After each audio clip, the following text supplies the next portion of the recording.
All right, hi everyone. This is my arcade 1-up Simpsons cabinet, soft modded and hard modded, to play 4-player retro arcade games. I just wanted to show you X-Men, because I know people have been trying to get this cab and trying to find all kinds of interesting ways to mod it. So here are my changes. Sorry, let me get rid of these guys. There we go. So attack, jump, special, attack, jump, special, attack, jump, special, attack, jump, special. Each one of these positions has an individual USB encoder, which allows me to control each player, and it's all going to the stock Android system using a USB hub, which I'll show you guys later. This is Mame4Droid. I know a lot of people are trying to use RetroArch, but the problem with RetroArch is with 4-player USB controllers, it was unable to recall or save the player positions. With Mame4Droid, it actually sets the player position on activation as I push the buttons. So I'll show you guys later, but when I push a button, it sets that as players 1, 2, 3, and 4. Okay, but what's nice about having it set up this way is that I can choose if I want to be 1, 2, 3, 4, or 1, 2, 3, and 4. This is just another example of all 4 players coming in. And there you go, and there you go, and there you go. Okay, and I have this set as a cancel button for Mame4Droid. So let me restart, and I'll show you. I got to give a lot of credit to Lean Smart Homes, who kind of worked with me a little bit to get me to this point. He's got a lot of good videos that can show you how to do this soft mod. One of the things that you'll notice is when you boot up the system, you really need a way to get into your games menu. Otherwise, it'll just go straight to the Simpsons front end. But we are using Macrodroid to create a macro that will boot into Mame4Droid on startup. So you can see here the games list again. And I don't mind this, it's not pretty, but it lists the games that I like, and it runs everything that I want it to run. So let me show you the player positions. When I push the button, player position for controller 1, controller 2, controller 3, and controller 4. Let me just get the game started here. You can see how that starts. All right, now it's 1, 2, 3, and 4, okay? There we go. So, proof, and more proof that it works. All right, now the trackball actually works too. You can see that when I move it around, a mouse cursor shows up on the screen, and that's just the Android recognizing this as a USB device.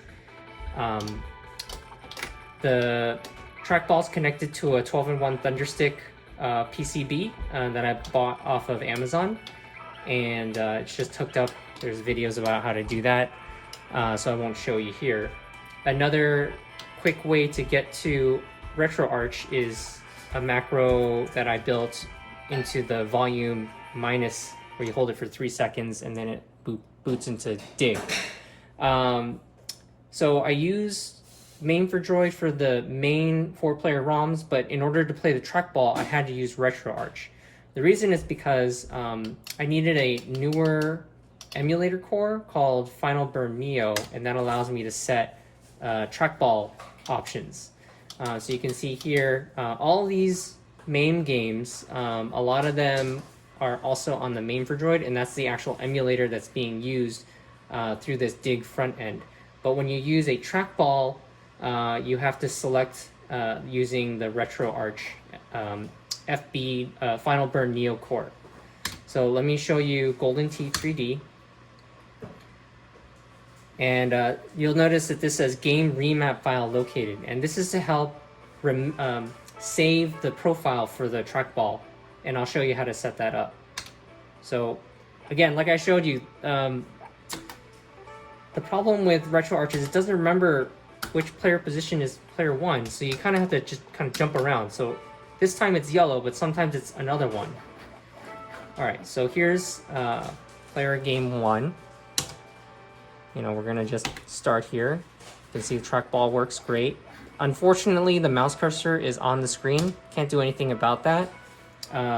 Android systems I was reading, you can't take the mouse cursor off the screen. But thankfully everything works. There's a weird stutter there.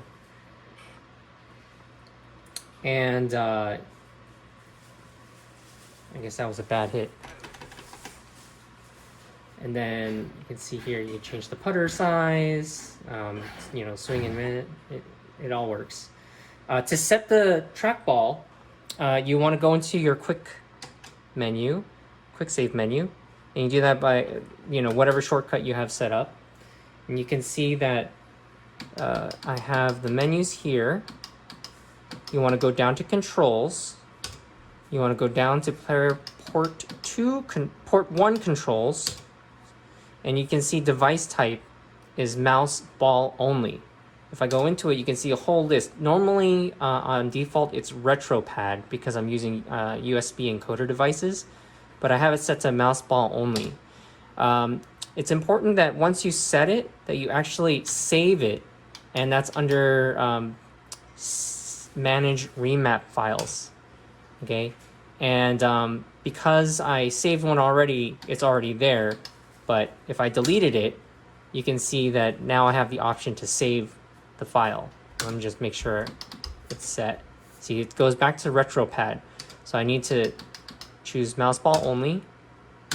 And then when I go here to Manage Remap Files, Save Game Remap File, it saves it. That's important because when I go back into the game from RetroArch or Dig, it's got to remember that the mouse ball is set. Okay, so that should be it. Resume. Okay. All right, let's go to another game. Mine's set up here where you hold start for a few seconds, and it'll go back. And I will go try World Class Bowling, which I enjoy. Start. Again, see game remap file loaded. And again, I don't know which one is the player 1 position. So I just kind of hit around till I find it. And it looks like it's blue. So you see, now it's blue. So that's the problem with RetroArch. Thankfully for these trackball games, it's really just one player. And going on here?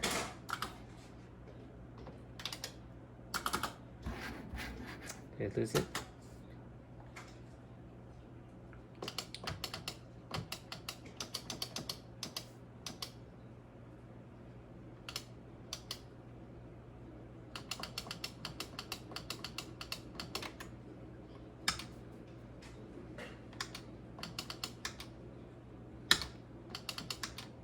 Okay, RetroPad, mouse ball only. I guess you guys get to see it again. Maybe I didn't save it last time. Manage files, save game remap file. Okay. Okay. Resume. All right, here we go. Here's the ball. And again, you can't do anything about the mouse cursor. It's always going to be there. Okay, so let me show you the back side. All right.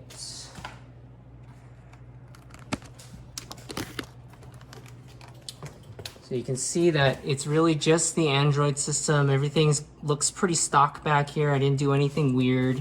And it's just the USB cables that come down into this this switch or this hub. And I've got my trackball line here, and then I color-coded the player positions. But that's it. So hopefully you guys got something out of it. I know I've gotten a lot of help from the internet to get me to where I am, and just send me any questions and I'll do my best to answer. Thanks.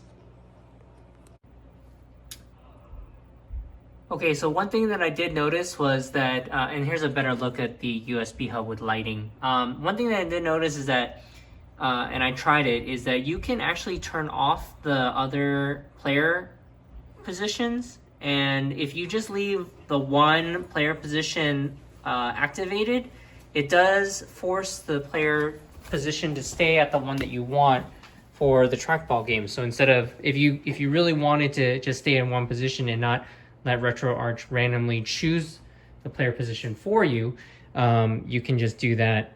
And now it's, it's like, I don't have to worry about finding the button. I just, manually choose the one that I want using the USB hub. It's a little extra work, but it gets the job done. I just wanted to tell you guys that because I just figured it out. Thanks.